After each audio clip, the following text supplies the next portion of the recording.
Picture this. It's 1986, and you roll up to a red light in your shiny new Corvette. You're feeling pretty good about yourself. After all, you're driving America's sports car. Then, a sinister black sedan pulls up next to you. No chrome, no flashy graphics, just pure menace on wheels. The light turns green, and suddenly, you're watching taillights disappear into the distance. What just happened? You just got schooled by a Buick, a 6-cylinder Buick. Welcome to the story of automotive history's greatest upset, the Buick Grand National and its legendary 3.8-liter turbocharged V6.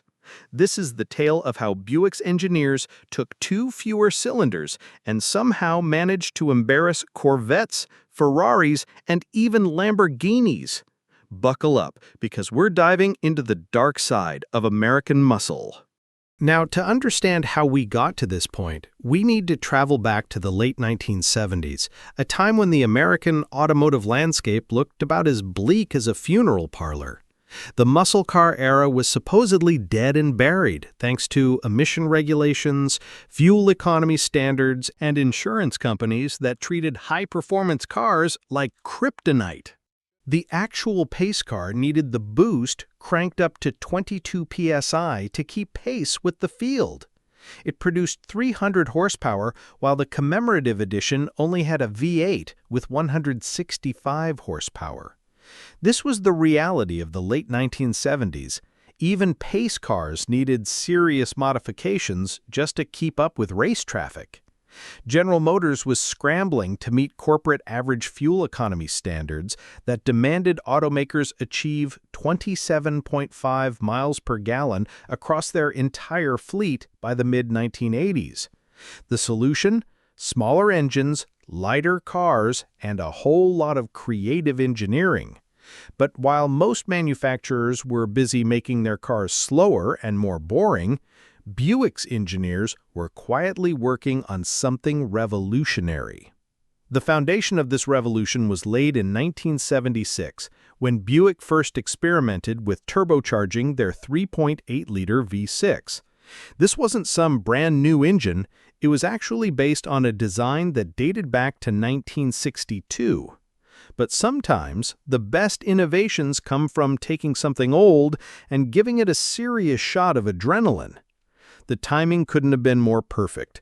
While everyone else was focused on naturally aspirated V8s that were getting progressively more strangled by emissions equipment, Buick realized they could use forced induction to extract massive power from a smaller, more efficient engine. It was like discovering you could get the same buzz from a shot of espresso that you used to get from a pot of weak coffee. Rated at 165 horsepower, the turbocharged 3.8-liter V6 first made it to production in 1978. The much hotter 200 horsepower Grand National would follow 6 years later.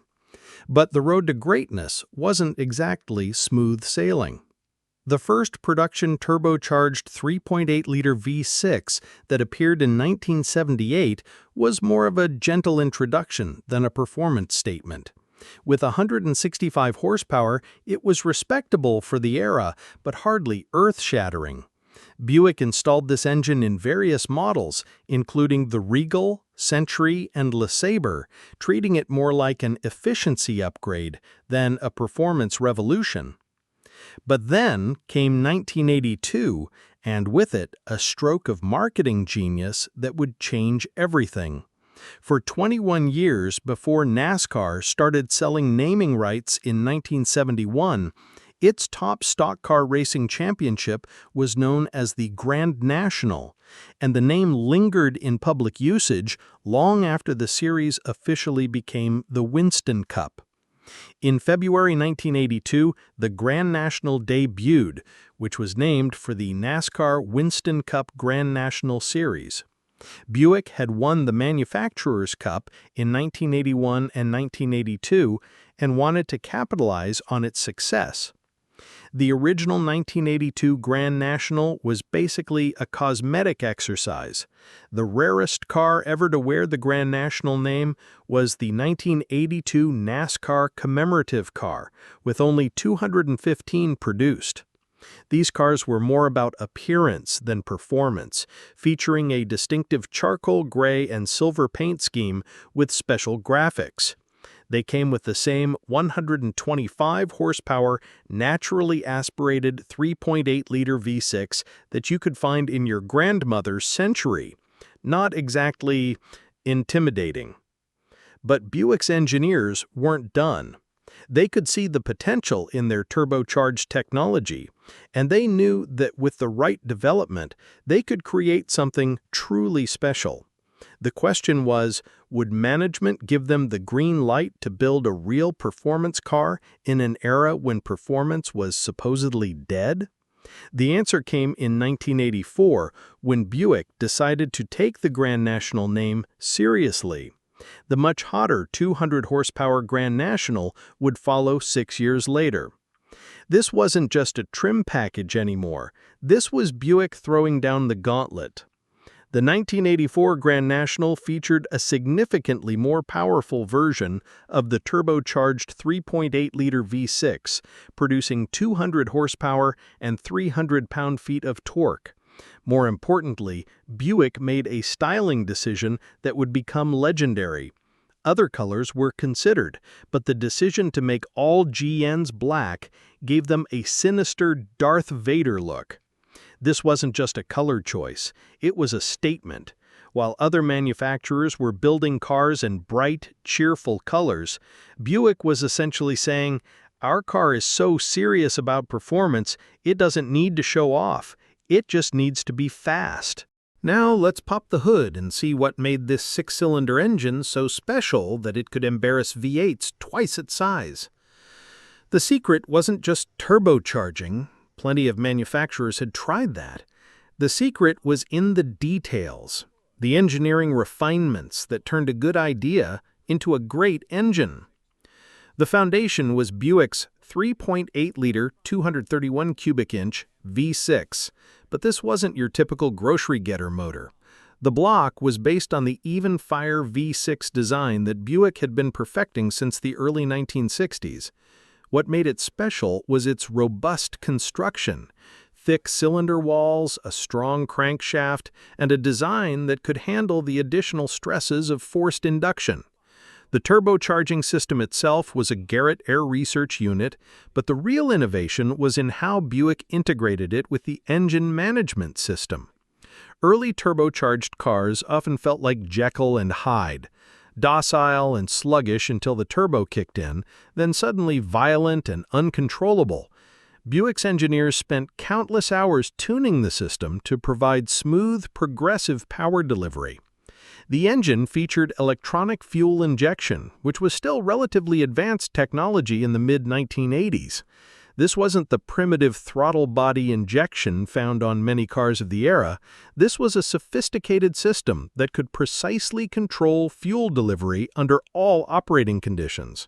The computer could adjust fuel mixture in real time based on inputs from multiple sensors, ensuring optimal performance and emissions compliance.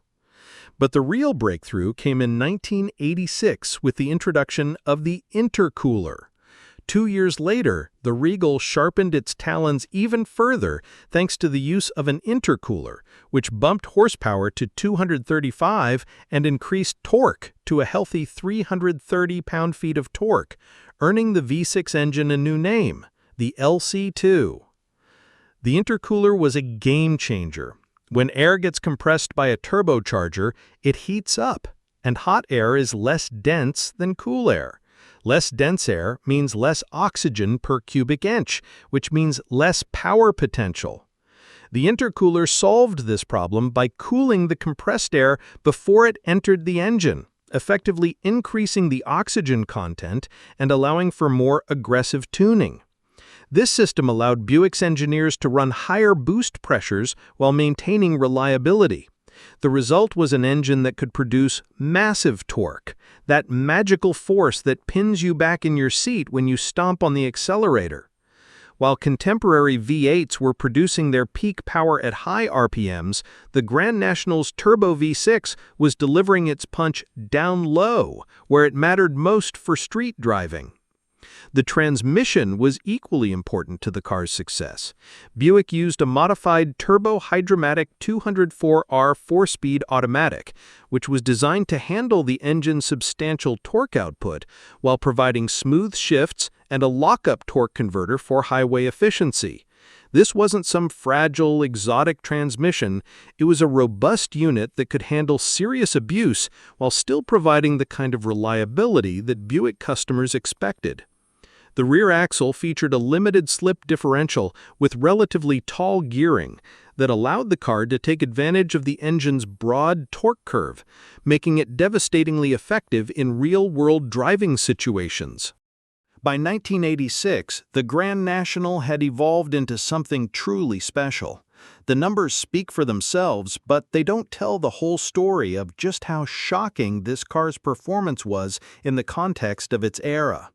With the deeper-breathing turbo and intercooler, the 1986 Regal Grand National had a 0-60 time of 4.8 seconds, a full second faster than the same-year Corvette, and could run the quarter mile in 13.7 seconds. Let that sink in for a moment. A Buick, a brand known for comfortable conservative family cars, was outrunning America's sports car by a full second to 60 miles per hour. But it wasn't just the Corvette that got embarrassed. In a 1986 test, the Grand National could reach 60 miles per hour in 4.9 seconds and complete the quarter mile in 13.9 seconds. That was faster than the Chevrolet Corvette by 0.7 seconds, the 1986 Ferrari 412 by 0.7 seconds, and even the then poster boy of exotic cars, the 1986 Lamborghini Countach. Think about that for a second.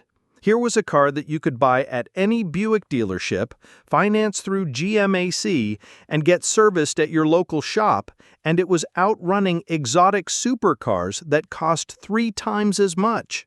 Ferrari owners were probably wondering if they'd made a terrible mistake. The quarter-mile times were even more impressive when you considered the competition. While most American muscle cars of the era struggled to break into the 14-second range, the Grand National was consistently running in the low 13s. Magazine testers were getting times that would have been competitive with the legendary muscle cars of the late 1960s and early 1970s. But raw acceleration numbers only tell part of the story. What made the Grand National truly devastating was how it delivered its performance. The Turbo V6's massive torque output meant that the car didn't need to be wound up to high RPMs to produce its best performance. You could mash the throttle from a 30-mile-per-hour roll and experience a surge of acceleration that would leave passengers questioning the laws of physics. The car's sleeper appearance only added to its effectiveness. While Corvette and Camaro drivers were advertising their intentions with aggressive styling and loud exhausts, Grand National owners could fly under the radar until it was time to embarrass some unsuspecting victim at a stoplight. Road testers of the era struggled to find adequate superlatives. Car and Driver, normally reserved in their praise, admitted that the Grand National's acceleration was genuinely shocking. Motor Trend compared it favorably to exotic European sports cars. Even the typically critical automotive press had to acknowledge that Buick had achieved something remarkable. Just when everyone thought Buick had reached the limits of what was possible with their turbocharged V6, they decided to build one final, ultimate expression of the concept. Enter the GNX, the Grand National Experimental, a car that would become the stuff of legends. The 3.8-liter V6 engine in the GNX was conservatively rated for 276 horsepower at 4,400 RPM and 360 pound-feet of torque at 3,000 RPM, and backed by a prepared turbo-hydromatic 2000 R4 transmission. But those conservative factory ratings didn't tell the whole story. The GNX was developed in partnership with McLaren Performance Technologies. Yes, the same McLaren that was building Formula One cars and exotic supercars. This wasn't just a trim package or a marketing exercise. This was serious engineering, aimed at extracting every last bit of performance from the Turbo V6 platform. McLaren's modifications were extensive. They upgraded the turbocharger to a more efficient Garrett unit, modified the intake and exhaust systems, recalibrated the engine management system, and added a host of other performance enhancements. The transmission was strengthened to handle the additional power, and the rear axle received a more aggressive gear ratio for improved acceleration. The suspension was completely reworked with performance-oriented components, including upgraded springs, shocks, and anti-roll bars. The brakes were improved to handle the car's increased performance capability. Even the wheels and tires were specially selected for maximum grip and performance. CD clocked a 4.9-second 0 to 60 mile-per-hour run, quicker than a contemporary Corvette, most U.S. market Ferraris, and even the Lamborghini Countach. Its quarter-mile was also impressive at 13.9 seconds. But even those official numbers didn't capture the GNX's full potential. But CD's tech team calculated that the test car's engine was actually pumping out something closer to 300 horsepower, despite the conservative factory rating. This was classic Detroit underrating, a practice that allowed manufacturers to keep insurance costs reasonable while delivering shocking real-world performance. The GNX was quicker than every single one of its muscle car contemporaries, including the Ford Mustang GT, the Chevrolet Camaro IRAC-Z, and the Chevrolet Corvette. The GNX also dusted the Ferrari Testarossa in a straight line and was a near match for the Porsche 911 Turbo. The Grand National's performance credentials weren't just limited to the street. The car's name itself paid homage to Buick's success in NASCAR racing, and that connection ran deeper than just marketing. The 1980s is where it all started. Richard Petty, Darrell Waltrip, Davey Allison, Bobby Allison, Ron Bouchard. And of course, this is where the car's name originates from. Buick had been quietly building a reputation in NASCAR through the early 1980s, with drivers like Darrell Waltrip achieving considerable success behind the wheel of Buick Regals. In the mid-1980s, Buick entered the Grand National in NASCAR racing, where it achieved considerable success. The Grand National's robust engine and aerodynamic design made it a formidable contender on the track, further solidifying its reputation as a performance-oriented machine. The connection between the street car and the race car was more than just cosmetic. NASCAR's rules required manufacturers to produce a certain number of street-legal versions of their race cars, which meant that the development of the Grand National directly benefited from racing technology and experience. The aerodynamic improvements that appeared on later Grand Nationals, including the more aggressive front air dam and rear spoiler, were derived from lessons learned on the NASCAR circuit. The engine management systems and turbocharging technology were refined through competition, ensuring that the street cars received the benefit of race-proven engineering. But perhaps more importantly, the Grand National's success on the street helped validate Buick's racing efforts. When potential customers could go to their local Buick dealer and buy a car that could outrun Corvettes and Ferraris, it lent credibility to the brand's performance image that no amount of racing success alone could have achieved. The Grand National became a halo car for Buick, a vehicle that showcased the brand's technical capabilities and attracted attention from performance enthusiasts who might never have considered a Buick otherwise. It proved that innovation and engineering excellence could overcome traditional prejudices about what constituted a true performance car. All good things must come to an end, and for the Grand National, that end came in 1987. Between 1982 and 1987, Buick produced more than 114,000 rear-drive turbocharged V6-powered cars and a substantial number of front-drive Rivieras. But changing times and corporate priorities would spell the end for this unique performance car. General Motors was in the midst of a massive downsizing and front-wheel drive conversion program. The rear-wheel drive G-body platform that underpinned the Grand National was being phased out in favor of newer, more efficient front-wheel drive designs. While these new platforms offered better fuel economy and more interior space, they couldn't accommodate the packaging requirements of the turbocharged V6 in a performance configuration. The writing was on the wall by 1986, when Buick announced that 1987 would be the final year for the Grand National. This created a frenzy among enthusiasts who recognized that they were witnessing the end of something special. Dealers reported waiting lists for the final Grand Nationals, and many cars were immediately put into storage by collectors who understood their historical significance. The end of the Grand National marked more than just the discontinuation of a single model. It represented the end of an era in American automotive history.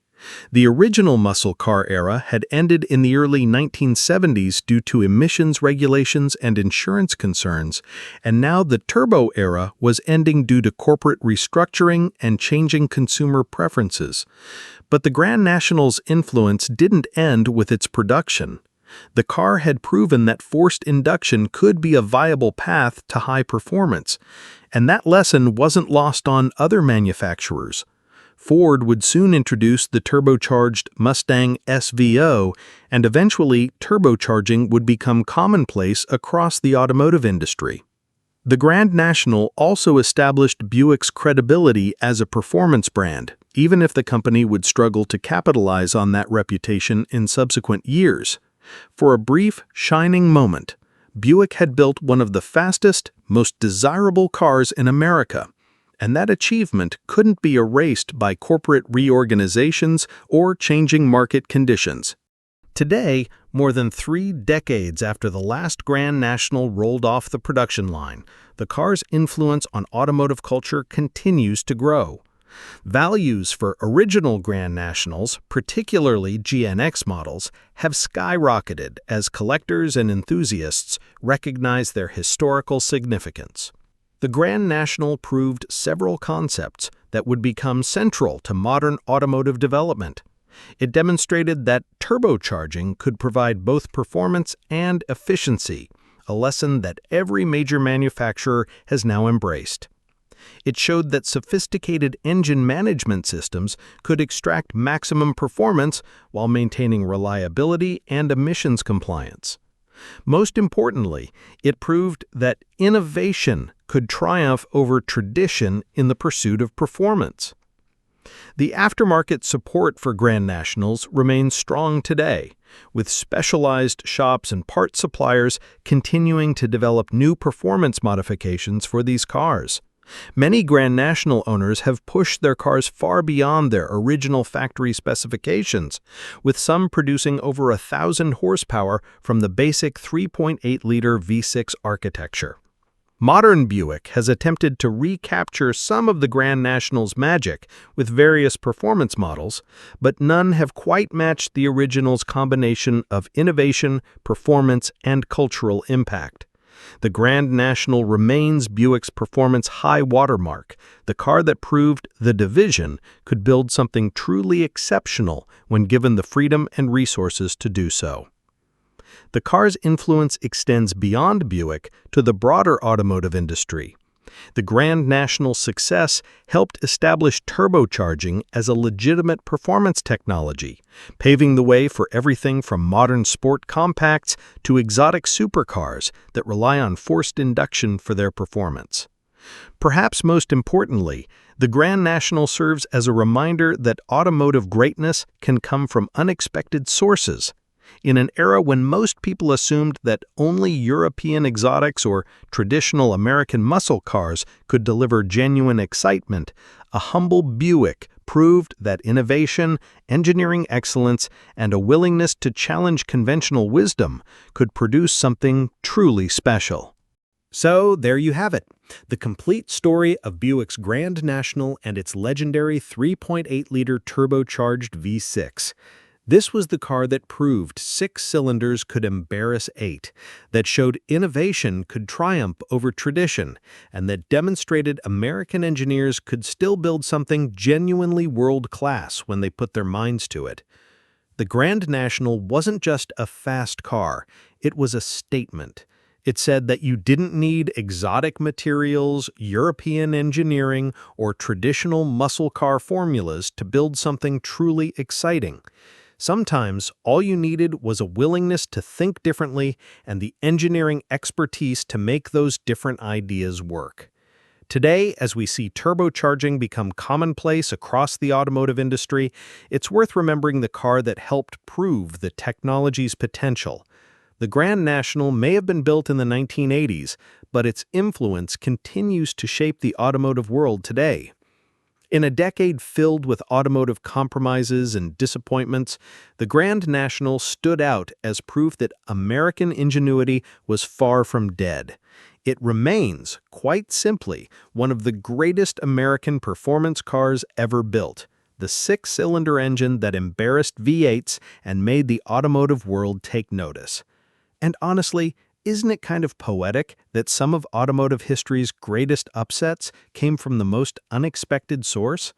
After all, who would have thought that Buick, yes, Buick, would build one of the baddest cars to ever prowl American streets?